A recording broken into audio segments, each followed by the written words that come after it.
And some akasie abo epni yapono so na edi atrenchie ewo eye abe fontain tan kase no esu nyina ama amanfo dodo na na abeto ma no asese obia ekebie na amanfo esusu se entwa yie kra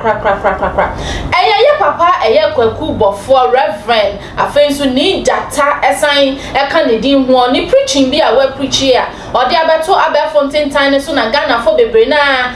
tweno sre eni abasa se ensama ewo mu a oka no eyade a ontwa yie na otwabo eye ne nyanko eye sofo panimu kase pa o kire se eye Yesu moje ye ne asofo dodo na ati aka so a eno na wode ye business eno aso no wode ye akwankere eme ye sure se wo a wutie mi okra wanu bi da eno nti mo de ma me thumbs up e wo comment section no asese wa twi bi da na wa kire ye nsa ne etie no se Yesu moja no wawia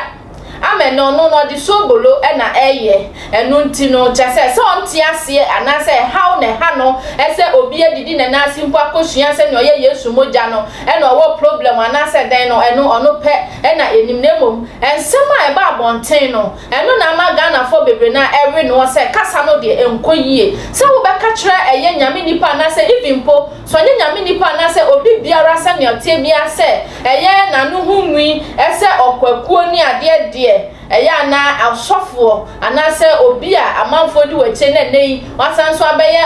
eyi ohempani kase paade na wa ma kasa ho abra enyam na eyi sofo a ye kana asem a wosusu se ono na eye nyina ye papa kwaku Obofour atwa edi abono ewo ni preaching mu eye prophet Adom Kyei-Duah ono wosusu se watwa edi abono na panifo se kakum ya jino kwaku na nkasa nanum enti no ma yenkohwe video no na yentie na nso efa wadwen kire afafa comment section no ase emra inu sofo a waye Yesu moja osua wo me ho onde wodi sobolo na aye sobolo ankasa wo se sawo ene wagina na no ho nwi se kramai ote saboa no tan sorry nyame abode ebeto no ne kire no osabon sam mek tie mi ye pa no person no abrantie Yesu na wo bae no ogina na ko ho hwetwom ensema wo kan nyina ye hana san so obetofo manche onde nti obetofo man na dwene ne se opese nipa kasa oye o se de ye ne se wo gina ho no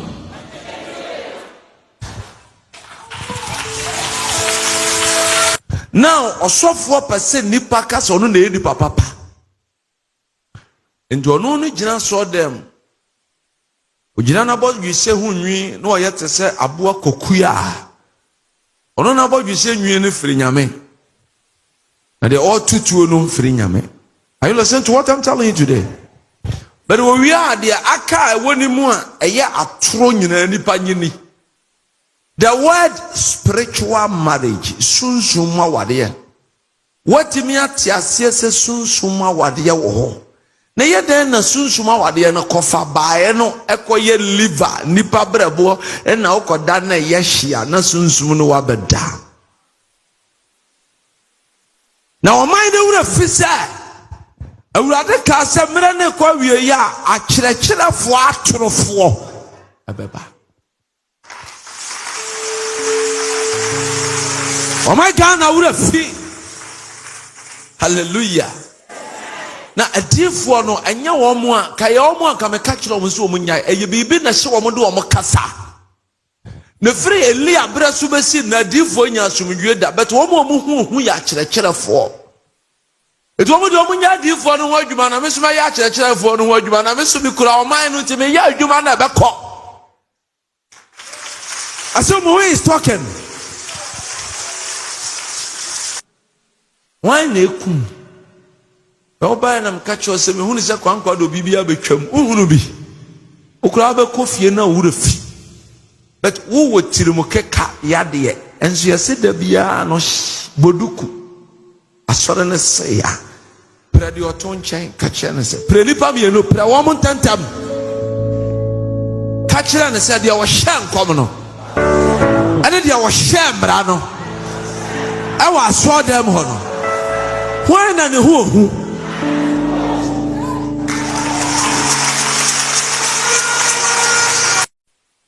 hwɛ mɛsrɛw yɛkurom ha yɛtu ɛnokorɛ adeɛ so akyɛ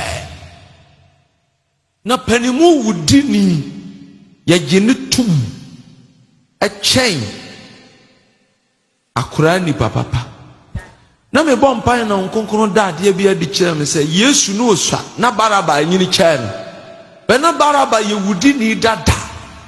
bɛ owiase tena sɛ sɛ yɛnya baraba wudini panimu no wɔyɛ barabas wɔyɛ wudini dada yesu yɛ abranteɛ na yɛnkokum da young guy 33 years no na yɛnya wɔ wudini dada no no ɔmɛtena fie ne di they killed the guy ɛnkɔ asɔre yɛyɛ obi see da kɔ asɔre yɛyɛ wo honhom see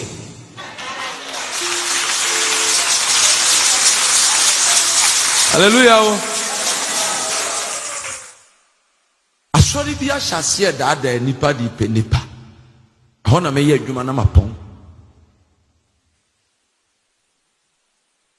tie me ɛdeɛ na ma Mose poma dane wɔ ɛdeɛ n'ani hu yɛ ntia ɔsɔfo a wɔnni tumi tumi gyina hɔ sɛ biribiara ne wiase bi ne hɔ wɔnni tumi deɛ wɔnkɔ keegyi da no wɔnim keegyi asɛm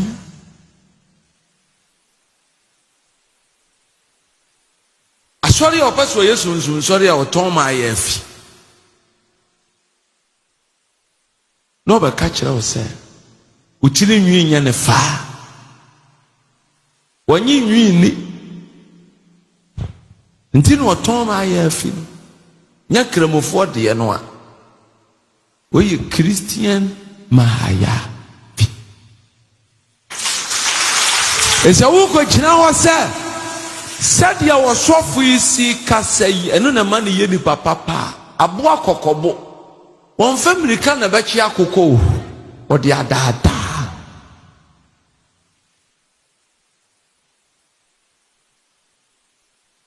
bibifoɔ suban ni ababayi no foɔ fɛ ɛsoso apagya basoro ɔno nso bɛrima ɔkɔfa no ne nsɛm ɔdene atwene de aba fam sɛ weidie no wɔ soro deɛ a weidie no yɛ fam maame yi si egu n'anim kasa ne si ɛfɛkyɛ so ɔboa wapɛnti ɛyɛ gyerɛ wɔde sɔɔmeefoɔ machine na akɔpae ɛnyɛ gyerɛ biara yɛamfa ho no deɛ na ma na ɛkasa ɛyɛ wɔtae pɛsɛ me nkɔmanya ahoɔyɛ a ɛne bayie yɛde nwosra agu David so na ɔbɛyɛ wɔ hene nso bɛnya asɔre bi ɛbɛka kyerɛ sɛ ɛmɛyɛ mfa wɔyɛ nka wo da ɛkyɛ so ɔpɛ sɛ wotena nkoaso mu kyɛ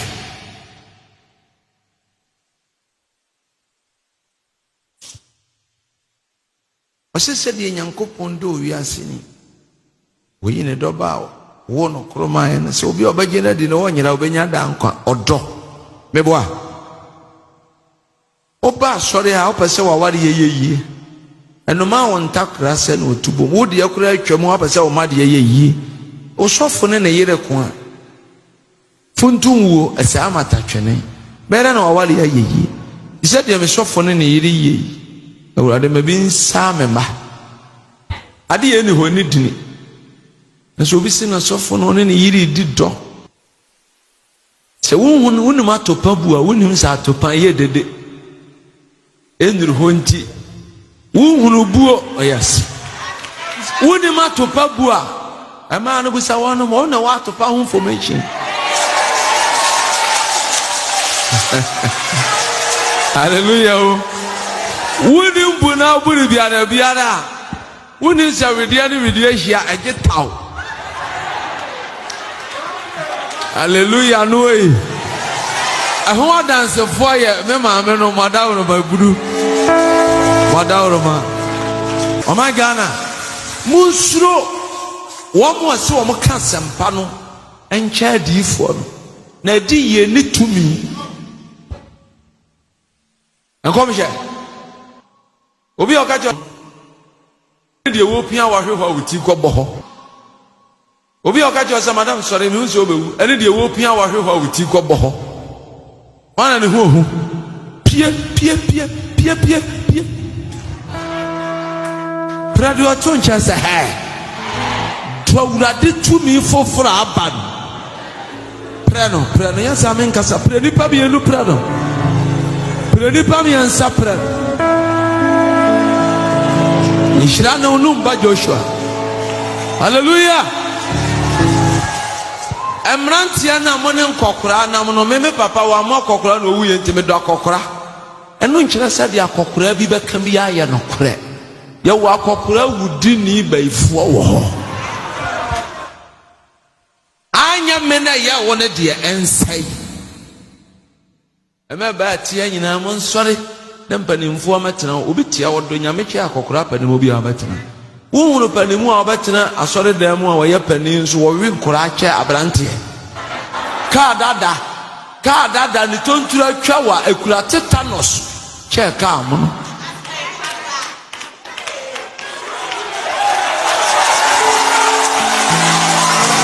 hallelujah medika kachira mo se menkasantia enyiri mesrawo enyiri de enye dokoto ti menkasantia enyiri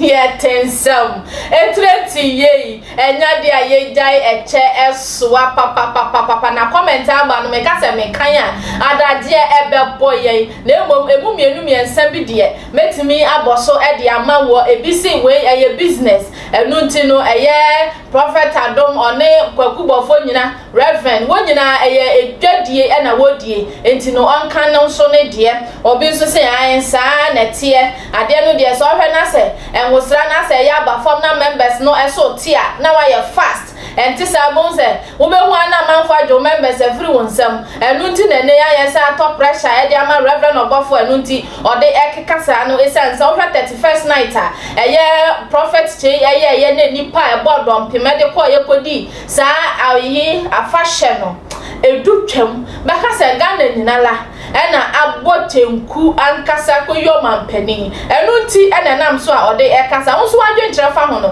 fafa your comment section no ase na yan kenkan emfa mawo na ye all the social media platform no so betimi follow yen wo ho anyame yadom a ade anti yen ku ana se yemu ye ya yete ase de too much se ne beba bia ye de baba abesomo e wo ye fidie kase eso midinya mejeswane Empress Ann emema nyina ka etire ba ko pe Mrs. F𝒂ce nyamisha